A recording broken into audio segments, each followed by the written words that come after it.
Hello everybody, this is a video covering introductory calculus. It is going to be on the derivative, and the goal of this video is to cover introductory calculus for students interested in physics. So there's this whole world of calculus, and it can be applied in many different cases. Our goal is to build the intuition to do physics with these tools, essentially these mathematical tools. And the goal of this, it's going to be a 3-video series on the derivative, the integral, and then applications of these. The goal of this series will sort of be to act as a review and sort of a catch-all to prepare the calculus you need for physics. But my hope is that this is not your first introduction to calculus. I recommend some great courses would be, 3 Blue, 1 Brown on YouTube has an excellent series of videos covering the intuition. And Khan Academy has an excellent series of videos covering covering sort of the practical implementation of the ideas in these videos, and has a whole host of practice problems to go along with them. I'm sort of going to be moving rather fast. So if you don't know calculus, I would recommend going to these sources, learning it, and then maybe if you want to learn physics, come back here, and we're going to sort of build it up again, but really quickly and with sort of the fundamental intuition for how a physicist uses calculus. Okay, now let's start. The object we're interested in is going to be called the derivative. And the derivative answers a question, right? And this is a question from a mathematical standpoint. It answers, if I have a function f of x, this is f of x and this is x, I could draw it like this. What is the slope at a point? So I could take a point, let's change colors for this. I could take a point. I could ask, what's the slope of a line that goes at the same angle, is tangent, you'd say, to the point, to the function at that point, right? The derivative, from a mathematical standpoint, that's the question it's answering. Well, what is the slope here of this function at this point? In a sense, it also, there's a chicken and the egg situation. It answers it, maybe it defines it. The question we'll be interested in is sort of the classic question of physics. So you have something, maybe we have a baseball, okay? So I have a baseball, I only have pink, so normally they have red stitching. I'll give it pink stitching. And this is more tennis ball, basketball, whatever. It's a ball of some sort. And let's say, it follows some,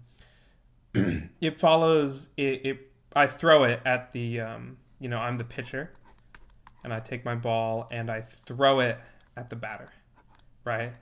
And what's going to happen to the ball? The ball is going to slow down a bit, maybe. So first the ball isn't moving at all, it's in the hand, and then it speeds up, and then it slows down due to the air, and then it hits the batter's bat, or maybe sometimes the batter, and, who knows after that. The point being, let's say I can take a video of the baseball. A very natural question to ask is, how fast did the pitcher pitch this baseball, right? So this guy, he's throwing a ball, right? How fast is the ball going? And all I can do is look at the ball, right? Now, okay, how do we talk about this with math, right? That's sort of step 1 of physics, is saying, let's look at a situation. How do I talk about it in a mathematical way, right? And so here I can say I have something I'm interested in. I know something. I know the position of the ball, which we can call x. And what do I have? I have a video, right? What's a video? A video is a series of snapshots at different times. So I know the position of the ball at different times. Okay, this is sort of the function, the mathematical function that I have access to and that I'm interested in. So this, for baseball, it might look something like, he gets ready, he throws it, it goes super fast, as he's throwing, it goes faster and faster as he's throwing it, and then it sort of starts to level off. And then it eventually, hits the batter, and who knows, right? This might be what this function looks like as a function of time, right? And our question, we'd be interested in, oh, sorry. This I'm drawing the wrong function. I'm drawing how fast it's going. Sorry, let's reset and then. Okay. So this x of t is the position as a function of time, right? And so what might that look like, right? Well, first, it's kind of standing still, right? So we can say it starts at 0, and then the pitcher starts his motion, and so it starts moving a little bit towards the batter, and then he throws it, and boom, it's moving towards the batter, but maybe it slopes down a bit. It's still moving towards the batter, it's just moving a bit slower later on because it gets slowed down by the air, right? So this might be what the ball is doing. For a while it's kind of just in the pitcher's hand, then it gets thrown, then it goes really fast, and then it sort of tapers off, and then, who knows what happens when the batter hits it or doesn't. We're interested in how fast the ball is going. So sort of what's a sensical definition of fast, right? Well, okay, let's say I had a runner and the runner was going, let's say I had a runner and the runner was going at a constant speed, or I threw the ball at a constant speed, right? So that x of t is my speed times time. Really my velocity times time.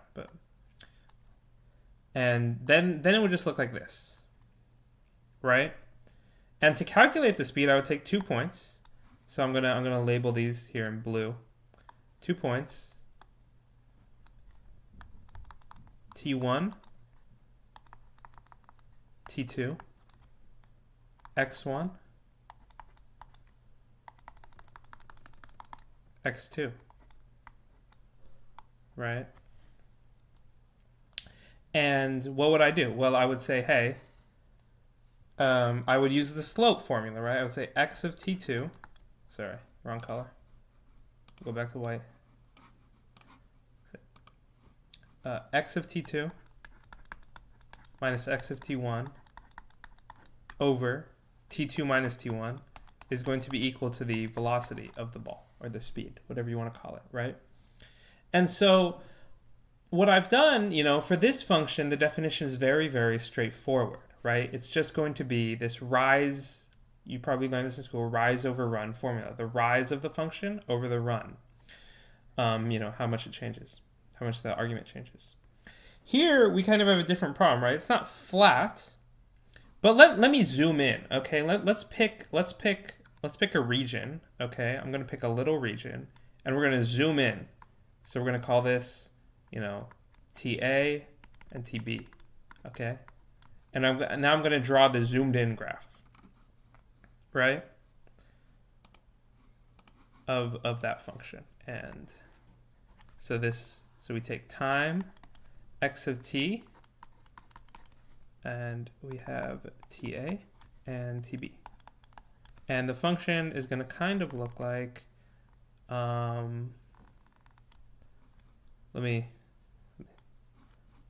I want it to fit on the block. I'm bad at drawing lines. The thing I'm drawing is, supposed to look like a line with maybe a tiny bit of tapering off. Okay? A tiny bit of tapering off, right? The whole idea here is I zoomed in on this function, which is not flat, but as I zoom in, it starts to look flatter and flatter, right? And if I zoomed in again, it would look even flatter. And you can do this yourself. You can go to desmos.com. They have a graphing calculator. You can plug in any function you want, and you can zoom in and zoom in and zoom in. And as you zoom in, you'll see it get flatter and flatter and flatter, right? It'll look more like a straight line. That's what I mean when I say flatter. It'll look like a straight line. I don't mean like exactly it's going to be flat like this or something. That's not what I mean. So to answer our original question, right, how fast is the ball going? Well, we know how fast it's going for straight lines, right? And we know that if we zoom in, we can find a straight line. So we can say at a point in time, right? At a point in time, I can say there's, I can pick some time, and I can pick some later time, t plus delta t. And if this is small, right? If this is the equivalent of zooming in, right? A one time and a later time. If this is small, then my function should look like a straight line. And if my function looks like a straight line, then its slope should be equal to v of x, my letters are all wrong. Its slope should look like x of t plus delta t minus x of t over t plus delta t minus t, right? So x of t plus delta t minus x of t delta t. That's what, at a point in time, right? We can say that's how fast we should be going, and this is maybe a guess. And this guess is going to get better and better and better as we look at smaller delta t's. So formally, we write the limit as delta t approaches 0 of this thing minus x of t over delta t is equal to v of t. Okay? And all this limit sign means is we're just bringing delta t as close to 0 as possible. Okay? We're just without necessarily plugging in 0. And we'll see how to evaluate it in a second, in a bit. But for now, just note that, hey, this is the sort of formula you would want to figure out the speed, right? And, I use this example for a baseball. I use this example for the speed of a baseball. But mathematically, this could have been anything. Or physically, this could have been anything. I could have any function against any variable, right? And the exact same argumentation would have worked. So for a general function, we write the following. We write df dx, which is what we call the derivative. And we write it like this because it's a fraction, right? It's the change in the function over the change in x, is the limit as dx approaches 0 of f of x plus dx minus f of x over dx. This is the derivative. Note that this is exactly the same as what I've written above. Okay? It's exactly the same. X becomes f, v becomes df dx, and x becomes t, right? So, t becomes x. So it's a bit confusing because we're using letters, but it's the same idea. This is the derivative, and what have we learned? We've learned that this is the thing that basically tells us the rate at which a function changes. It describes the rate of change. So in the context of position, it describes velocity. In the context of velocity, well, how fast your velocity changes, that's just your acceleration. So it would describe your acceleration, okay?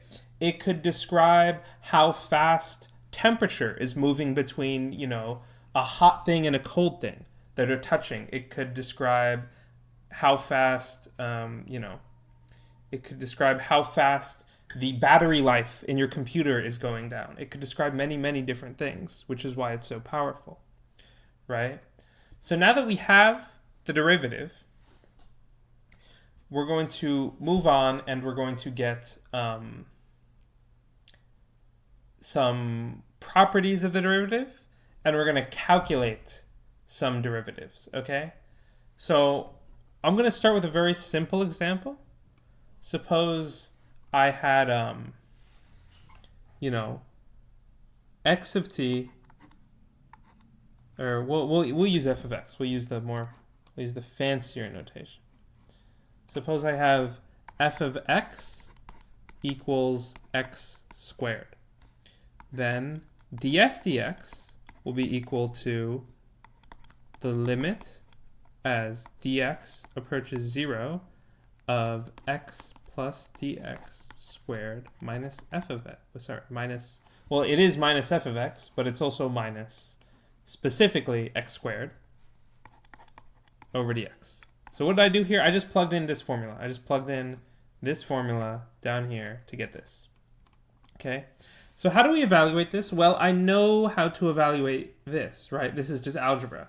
So let's do the algebra. We get x squared plus 2x dx plus dx squared minus x squared over dx for the thing we're taking the limit of. And this is equal to, so the x squareds are going to cancel, and the dx is going to cancel the powers of dx. So we're going to get 2x plus dx. Okay? But remember, we're taking the limit as dx approaches 0. So this dx is just going to go away to 0, which means we're left with df dx is 2x. So you see here that actually taking the derivative is honestly sort of just this fancy algebra. And the essential focus of what we're going to be doing for a bit is just doing this fancy algebra on a bunch of different functions, coming up with rules for derivatives, and learning all the classic derivatives. So in the next video, we're going to get the rules for derivatives. So the rules for different derivatives. And you know, what does that mean? Well, it'll be clear when we get them. And then using these rules, the video after that, we're going to basically calculate many, many derivatives for many different functions. Okay?